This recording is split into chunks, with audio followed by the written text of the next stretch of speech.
Morning to everyone guys. 9th class वालों के लिए आज मैं लेकर आया हूँ हिंदी का एक सैम्पल पेपर जो उनके एग्जाम के अंदर इनमें से क्वेश्चन बैठने के पूरे पूरे आसार हैं। आइए गाइस देखते हैं अपने अपने इस पेपर को और देखते हैं किस तरीके से क्वेश्चन आएंगे। तो पहला क्वेश्चन जो हमारा रहने वाला है वो है, निम्नलिखित गद्यांश को ध्यानपूर्वक पढ़कर इसके नीचे दिए गए प्रश्नों का उत्तर सही क्रमांक में लिखिए। पहले आपको ये ध्यान से पढ़ना होगा, उसके बाद उसके आंसर आपको लिखने हैं। साहित्य और समाज अपनी अपनी समृद्धि के लिए एक दूसरे पर निर्भर हैं। साहित्य को समाज का दर्पण कहा जाता है। इस दर्पण में समाज की हर छवि, हर भंगिमा प्रतिबिंबित हुआ करती हैं। साहित्यकार की भावनाएं और विशाल आकांक्षाएं और संदेश सभी सामाजिक परिवेश की देन हुआ करती है।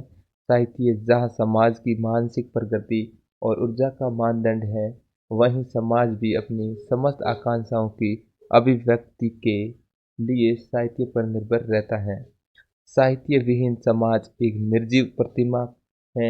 इसी कारण किसी कवि ने कहा है, मुर्दा है वो देश जहाँ साहित्य नहीं है।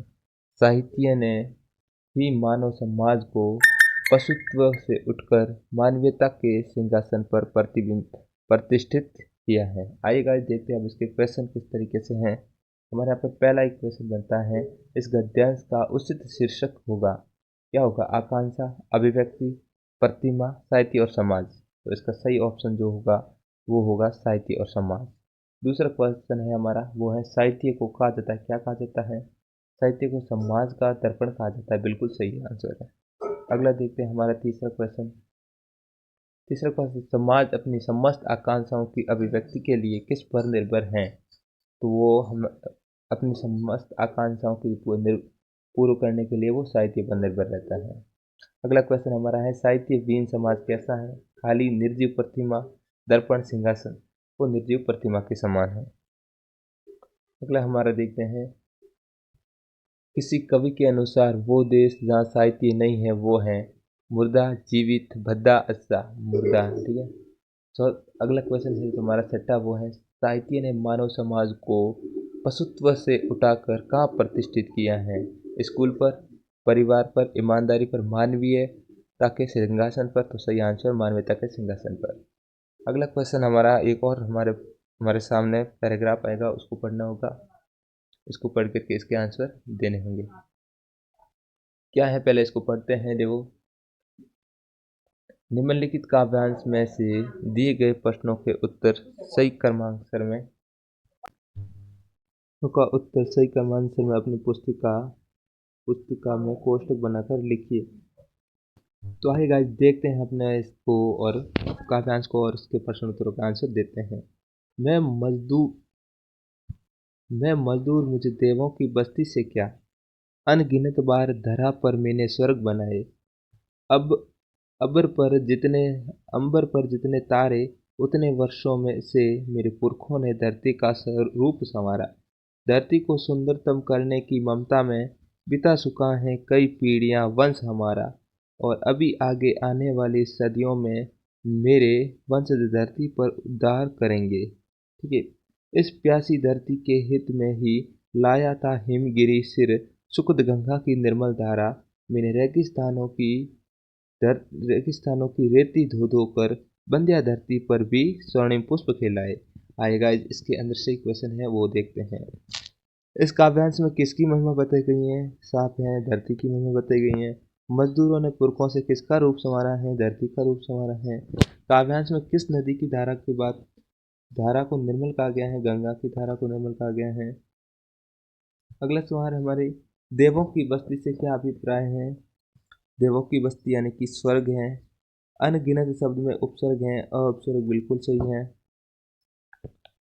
बंध्या धरती पर मजदूरों ने क्या किया? स्वर्णिम पुष्प खिलाए।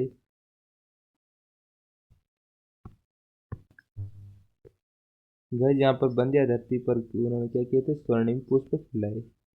अब आ जाते हैं हमारे रिक्त स्थान की ओर। रिक्त स्थान किस प्रकार है, तो आइए देखते हैं।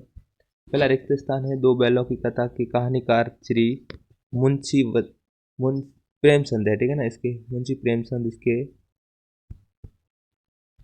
कहानीकार हैं, ये ध्यान रखना।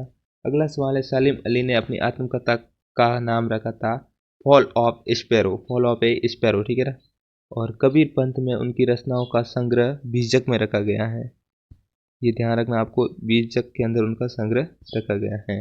अगला, रस खान कवि श्री कृष्ण के भक्त इस जल प्रलय में पाठ में बाढ़ की विभीषिका का वर्णन किया गया है। मेरे संग की औरत पाठ में लेखिका की नानी एक अनपढ़ निरक्षर औरत थी, ठीक है ना। अगले क्वेश्चन हमारे यहाँ से शुरू होता है। तीसरा सवाल, निम्नलिखित प्रश्नों के उत्तर एक पंक्ति में दीजिए। लासा की ओर पाठ में लेखक ने कहाँ की यात्रा का वर्णन किया है? लेखक ने तिब्बत की यात्रा का वर्णन किया है। तिब्बत की यात्रा की ओर वर्णन किया है। धीरे धीरे क्रिया विशेषण शब्द का प्रयोग करते हुए एक वाक्य बनाएं। राम धीरे धीरे चल रहा है, ये वाक्य होगा आपका, ठीक है। राम धीरे धीरे धीरे धीरे चल रहा है, ये आपका वाक्य। आप कुछ भी बना सकते हैं। सीता धीरे धीरे नाच रही है, धीरे धीरे लिख रहा है, ये सब। अगला सवाल है हमारा, ज्ञानी से कवित्री का क्या अभिप्राय है? ये गाइज आप अपने हिसाब से देख करके लिख देना, मुझे इतना पता नहीं है, मैंने देखा नहीं है इसको, ठीक है। फिर है, किस शासन की तुलना तम के प्रभाव से की गई है? ब्रिटिश सरकार के जो शासन थे उसकी तुलना तम से की गई है। किसकी की गई थी? ब्रिटिश सरकार, ब्रिटिश शासन। अगला देखें है, रीढ़ की हड्डी एकांकी की कथा वस्तु के आधार पर आप किसके मुख्य पात्र माने माने जाएंगे? इसके अंदर उमा एक लड़की थी, उसको हम मुख्य पात्र मानेंगे। नीली कमीज शब्द में विशेषण व विशेष की साटी लिखी है। नीली यहाँ पर विशेषण है और कमीज यहाँ पर विशेष की है। अगला देखते हैं। अगला सवाल है हमारा, सर टॉम से के मैना पर दया भाव के क्या कारण थे? क्योंकि वो उसकी बेटी थी, यानी मैरी, मैरी की वो फ्रेंड थी मैना, इसी वजह से वो अपने बेटी के समान ही उसको मानते थे। यही उनके दया भाव के कारण थे। अगले थे, किसी वस्तु का टीवी पर विज्ञापन देकर हम उसे खरीदने के लिए लालायित क्यों होते हैं? क्योंकि उससे हम आकर्षित हो जाते हैं उस वस्तु की तरफ। छोटी बच्ची को बैलों के प्रति प्रेम क्यों उमड़ा? क्योंकि उसकी जो माता थी, माता पिता सब, उनकी मृत्यु हो गई थी बचपन से ही, इसीलिए उनको बैलों पर प्रेम उमड़ा था। उनकी स्थिति उनके समान थी। गांव को मरकट डिब्बे सा खुला क्यों कहा गया? गांव को मरकट डिब्बे सा खुला क्यों कहा? क्योंकि लेखक ने वहाँ की हरियाली और जो पर्यावरण थी उसको एक खुले डिब्बे के समान माना था, इसीलिए उसको देखकर एक खुले डिब्बे की तरह प्रतीत होता था, इसीलिए उसको कहा। सरसों को सयानी कहकर कवि क्या कहना चाहता होगा? इसमें सरसों को एक नववधु की तरह कवि देखता है और बोलता है कि इसने अब अपने हाथ पीले कर दिए। जब सरसों के पौधों के ऊपर पीले फूल लग जाते हैं। बाढ़ की खबर सुनकर लोग किस किस तरह की तैयारी करने लगते हैं? वो अपना साजो सामान अपने साथ ले जाने की तैयारी करते हैं, जान बचाने के लिए मुख्य इंपॉर्टेंट चीज़ें लेते हैं साथ में। अगला सवाल हमारा रहने वाला है, बालिका मैना के चरित्र की कौन कौन सी विशेषताएं आप अपनाना चाहोगे और क्यों? उसकी जो जो वो एक सिंपलिसिटी थी, यानी कि एकदम वो सिंपल रहती थी लड़की, और उसका चरित्र बहुत ही अच्छा था। उसके पता था कि ये हमें मारने वाले हैं, फिर भी उसकी बेटी से दोस्ती वो करती। भाव स्पष्ट कीजिए। 16 क्वेश्चन हमारा, बालू के सांपों से अंकित गंगा की सतरंगी रेत, बालू के सांपों से अंकित सतरंगी गंगा की रेती। इससे क्या है कि कवि कहना चाहता है कि गंगा के जो किनारे पर बालू रेत होती है उसको हवा और पानी द्वारा एक सांपों के आकार दिया जाता है, जो दिखने में बहुत ही रंग बिरंगी लगती है। अगला क्वेश्चन है हमारा, शिक्षा बच्चों का जन्मसिद्ध अधिकार है, इस दिशा में लेखिका ने क्या प्रयास किए उसका उल्लेख करना है आपको। थोड़ा बड़ा क्वेश्चन है, इसलिए थोड़ा सा सोच समझ के लिखना। अगला हमारा जो क्वेश्चन है वो रहने वाला है यहाँ पर, रचना के आधार पर वाक्य के भेद में बताने हैं। दो मैं बेचूंगा तो बिकेंगे, ये कौन सा है? मिश्रित वाक्य है, ठीक है। दीवार पर गिरना था कि अधमरे से पेड़ सभी जानवर उठ उठे, ये संयुक्त वाक्य है। जूरी प्रातः काल सोकर उठा, ये आपका मिश्रित वाक्य है। अब अगला सवाल देखते हैं। अगला हमारा जो रहने वाला है, निम्नलिखित पठित गद्यांश व पद्यांश को पढ़कर नीचे दिए गए प्रश्नों के उत्तर लिखने हैं। आपको ये पढ़ना है, 4 नंबर का क्वेश्चन है।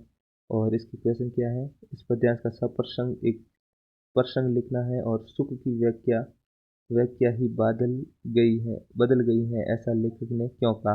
ये सब आपको पढ़ना है। ये अब हम इस यहाँ पर नहीं करवा सकते क्योंकि ये बड़ा क्वेश्चन है, सब प्रश्न व्याख्या करनी पड़ेगी आपको।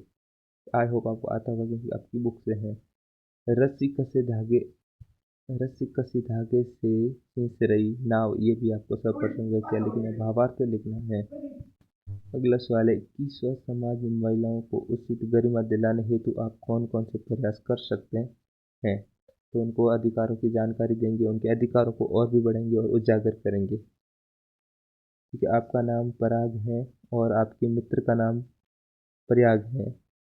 आप दोनों को विद्यालय में होने वाले वार्षिक उत्सव में किसी कार्यक्रम में भाग लेना है। इसके लिए आप दोनों के बीच होने वाले संवाद को लिखना है। आपको यहाँ पर डायलॉग स्टाइल के जो संवाद होते हैं वो लिखने हैं। अगर आपको ये ना आए तो आप ये लिख सकते हैं। आप राजकीय उच्च माध्यमिक विद्यालय अजमेर के में कक्षा 9 के छात्र अनुराग हैं। आपके पिताजी का स्थानांतरण जयपुर हो गया है, अतः जयपुर के विद्यालय में प्रवेश लेने लिए अपने विद्यालय से स्थानांतरण प्रमाण पत्र टीसी प्राप्त करने की आवश्यकता है। तो आपको वो टीसी लेने के लिए प्रार्थना पत्र लिखना होगा।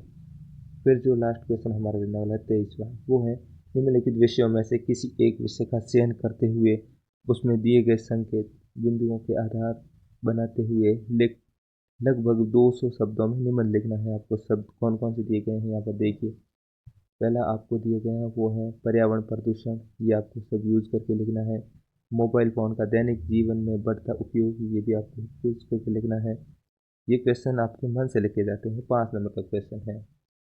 विद्यार्थी जीवन और अनुशासन, ये भी आपको मन से लिखना है। बढ़िया सा लिखें, पहले आप प्रस्तावना लिख देना, फिर आपके ये दोनों पॉइंट और लास्ट में सभी उपसंहार लिख देना। बढ़िया सा क्वेश्चन। आप अगर कोई श्लोक वगैरह आता है तो वो उसके साथ जरूर लिखें। तो बाय बाय गाइस, मिलते हैं अपने नेक्स्ट वीडियो के अंदर। आई होप आपको ये वीडियो अच्छा लगा होगा। अगर आपको ये वीडियो अच्छा लगे तो मेरे चैनल को सब्सक्राइब और इस वीडियो को लाइक जरूर करें।